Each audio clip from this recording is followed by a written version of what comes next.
So, we've been talking a lot about singularity during the last 24 hours.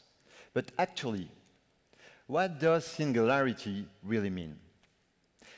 The singularity refers to this concept called technological singularity. Do you know what it is? Who knows in the audience what is technological singularity? Raise the hand. Oh, thank you. So I know you understood the question. Okay, so actually, there's a very simple way to explain what technological singularity means. You probably know one of these movies, from Blade Runner to Her or to 2001 Space Odyssey. Technological singularity is this very special moment in humankind where, if you are talking to a machine without noticing you are talking to a machine, thinking you are talking to a human being, then you can consider that technological singularity has arisen. And that's exactly what we see in the Blade Runner movie. Who has seen the Blade Runner movie? Yeah, more people.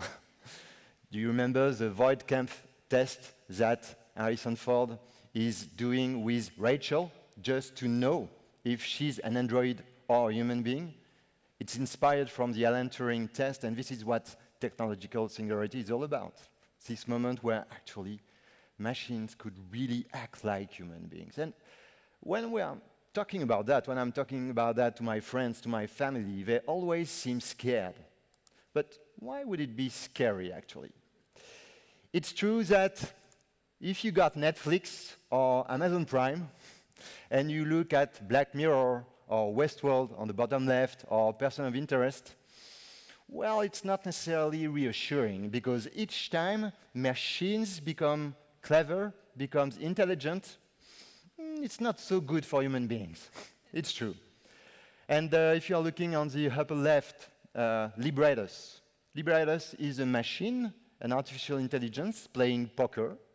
And it happens that this machine has won more than $1 million in front of 4 poker champions.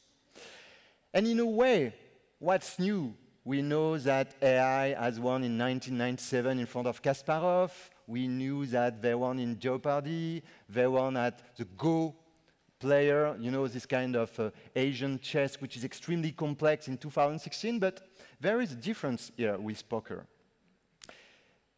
The difference is uncertainty, because you don't know what are the cards of your opponents, because you don't know how they play, because you got to deal with such an amount of emotions for all the poker players they know. So does it mean that now machines are able to deal with uncertainty, with emotions?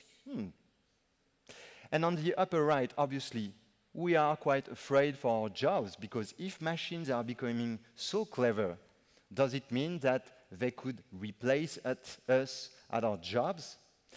The answer could be yes, if we are looking for the Frey and Osborne study saying that by 20 years, 47% of the American jobs could disappear because machines could do it.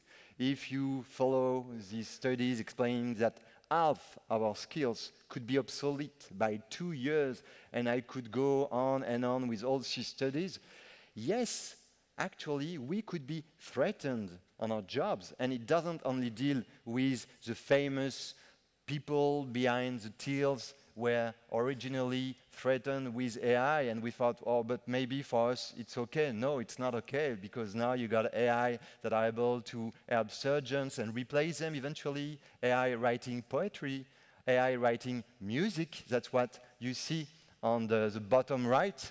Yes, you got Emily Howell, that has just had as an input pattern pieces of Vivaldi, and that is now able to write some classic pieces. You got the Shimon robot that is able to improvise on jazz, just listening to some Thelonious Monk plays. So it's weird, because if machines can also be creative, if they can deal with emotions, the question is, what will be left for us? What will be left for human beings, actually? And it's interesting to listen to someone that had to deal with machines and AI. It's Garry Kasparov. Since he has lost in 1997, he had plenty of time to think about the role of AI and the place of human beings, actually. And what he's saying is quite interesting. He's explaining that machines have calculations, but humans have understanding. Machines have instructions, but we have a purpose. And machines have objectivity, but we have the passion. And so what is interesting here is that he's not afraid anymore with the rise of AI. He's quite confident with that because what he knows, what he has worked on, is the way to collaborate with machines because we are different from machines and we could find a way to work together. And he has also explained that if you take an average chess player with not too sophisticated machine, collaborating very well together, they will win 100% of the time at chess in front of a chess champion, working with a very sophisticated machine, but collaborating very poorly. So actually, it's plenty of hope. The question is, if we got to collaborate with machines, what will be left for us? What will we delegate to machines? I think this is a question for the next decade. And to answer this question, we've got to come back to the human singularity. Because if you want to determine, to decide which part in your life, in your job, you will keep and which part you will delegate to machines, you need one thing. You need to know who you are. You need to know what you can deliver. What makes you so special, so unique, so different one with another. And this is this very difference that you got to keep, to explore, to expand. But the thing is, do you really know yourself? Do you really know this singularity? What is human singularity, actually? This is the unique way you look at the world. Because here, the way you are, you got an angle on the stage which is different one with another. And this is what singularity is all about. It's your angle, your prisma, your talents, your ambitions, your way of thinking. Howard Gardner has explained that there are 9 shapes of intelligence. 9. The IQ test only measures one kind of intelligence. So what about the 8 others? So if you want to understand more concretely what is singularity, let me ask you to do this. Please take your smartphone. And yes, it's allowed during the keynote. Take your smartphone in hand, and from wherever you are, please do take the picture that you want of this stage, of this room, whatever you want. But please take a picture. Oh, please, you got smartphones. I see you, Julien. Smartphone, picture, all of you. So take the picture you want. Okay?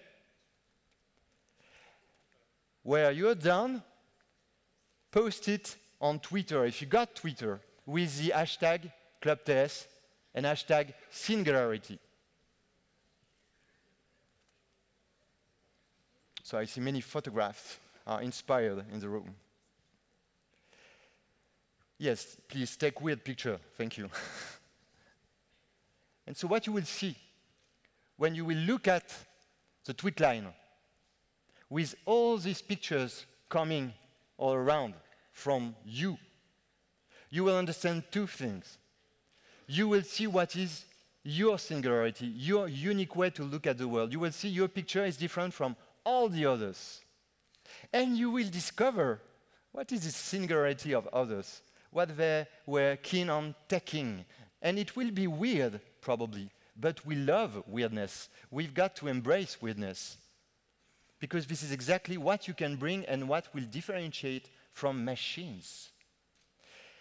That was kind of easy to do so, and please, you will have a look on the social wall when you will be back at the exhibit village.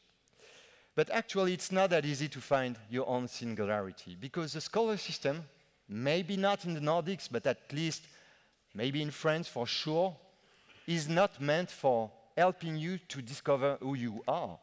You learn everything about everything, but not really who you are, the way you think, the way you look at the world. And sometimes it takes decades to understand who you really are. And that's why we need this kind of apps, you know, the well-being apps, whether you got an Android or an iPhone. You got this app. And so in the audience, same thing. Who believes that now is not using Facebook anymore because Facebook is not so useful? Please raise the hand, the people that don't use Facebook anymore. Yeah, it's crap. We don't love Facebook, huh? No. But please do something. When you will be back tonight in your hotel room or in the plane, take the app, the well-being app, and just look at the time you really spent on Facebook, and you could be surprised. Because you believe plenty of things dealing with you. Just very simple things, the way you look at your smartphone, how many times you unlock your smartphone. Oh no, I don't use it that much. Okay, are you sure? When you will see tonight that you have unlocked 200 times your smartphone in a day, you will know. And what you will understand with this very simple app is that you do not know yourself. You do not really know what you are doing on a day-to-day basis. And I'm not talking about the pattern related to our educations, cultural pattern, educational pattern, and so on. And that's why we need technology. Because once again, coming back to machines, the future of work, the place that will be ours, to occupy this place, we got to know ourselves. And we got to know what kind of skills, what kind of talents we can deliver. And that's why, yes, we need this social feedback. We need this continuous conversation. The Elodie and her team has demonstrated to you this morning. We need social feedback because this is the vision people put on you, have on you. This is the way they look at you. This is what they have noticed about you, that maybe you haven't discovered by yourself because it's extremely difficult. And how many times in our companies, and that's what makes the beauty of working together, how many times someone comes at you and says, oh, you know, you're really great at that. And so you say, well, I'm not that sure. But after 5, 10, 15 people will tell you the same thing through this social feedback, you will start wondering yourself, oh, actually, maybe it's true. Maybe I've got this skill. And this is the very point, actually, of talent management. No, it's not about only HR processes efficiency. No. It's about helping every individual to discover itself, to discover how it's different. This is also why we need AI. Do you know what, guys? AI is just another channel. It's another source of data, of information. The way we tackle the AI stack in Talentsoft, it's just as a mirror. We want to tackle AI, to grab the AI opportunity, to help everyone getting another source of information about himself. And actually, this kind of bot that we are developing right now will help everyone to discover skills that maybe he wouldn't have thought about. Will help maybe my peers, my managers, to receive this very simple message saying, oh, don't you think that Alex has got this skill? And you will be able to say, oh, yes, it's true, I didn't think about it. And you will add it. So AI is another source of information, but an interesting one, because maybe it doesn't have all the pattern, all the a priori that we as human beings have got. So yes, technology is a good way to discover ourselves. Maybe it's not a threat. But actually, I've been talking for 10 minutes now about discovering ourselves and, in a way, encouraging every individual to express his singularity. Good. Does it mean that we want people too much focused on their own singularity and that we are creating divas here? No. No, because singularity doesn't rhyme with individualism. It would rather be the opposite.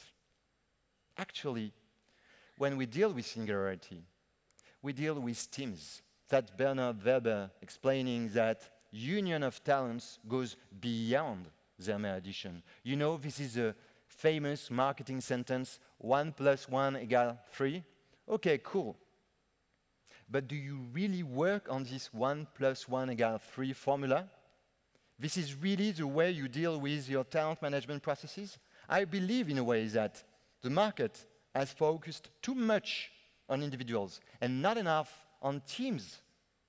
And if you look at our personal life, what happens in society, I'm not a huge soccer fan, I've got to admit. But I found what happened like 1 month ago very interesting. You've got this Paris team called the Paris Saint-Germain. You know Paris Saint-Germain. And I'm even sure that you got Paris Saint-Germain, some fans in the audience. Well, actually, they really gather some stars. Even me, that I'm not a huge soccer fan, I know Mbappe, I know Neymar. Well, I don't know the third one, but he's probably very famous. What I know is they paid big money to get these stars. And what they do, they have added stars in a team. They have gathered these stars together. Cool. Does it make a great team? 1 month ago, they have lost at the French Cup in front of a team of Rennes, really less famous and for sure paying less stars in his team. And Rennes has won because maybe they wanted to win more, because they played with more soul, with their heart. And this is what we are talking about here. Maybe we are talking, and I know there are Dutch people in the audience, they will be very happy with this slide, with the Ajax team, which that was the purpose of it. Thank you. Well, the Ajax team gathers very young people, quite unknown. And recently they have won in front of the Juventus, they have won in front of the Real Madrid. Why? Why do they manage doing something that all the stars of the Paris Saint-Germain didn't do? Maybe they were happy to play together. Maybe they were keen on playing together. They enjoyed playing together. And that's what we are talking about. If it's true for soccer, if it's true for your dinner, if you organize a dinner on Saturday night with some friends, you will think about which friends you will invite, because you know that some of them could not be so happy to see each other. And you know that the magic could happen, the alchemy could happen with some of us. If it's true in our personal life, it's true in our professional life. Obviously, it's the same. It's the same human beings. What matters, it's relationships. And that's why, please, my dear HR friends, if you've got the HRD on your business card, the Human Resources Director title on your business card, next year, wherever we are, comes with the Human Relationships Director on your business card. It will be cooler, really. Why? Because this is what your job is all about. It's all about creating interactions. It's all about creating great relationships, designing these great relationships, because that's how the magic can happen. That's how you can innovate, you can be competitive. We all know that teams make the difference at the end of the day, not a bunch of people that are following different objectives. And that's why, yes, we do so appreciate what we are currently doing with Microsoft and the Graph Data Connect that Ben has just told you about, because it gives us the opportunity to not to focus only on people individually, but on thinking the way we could design relationships and who could work with who. Which kind of team could we create? And when you got an objective assigned to someone, knowing with who this very someone could work and how to create this alchemy, this is what we are talking about. And this is what Graph Data Connect allows us to do.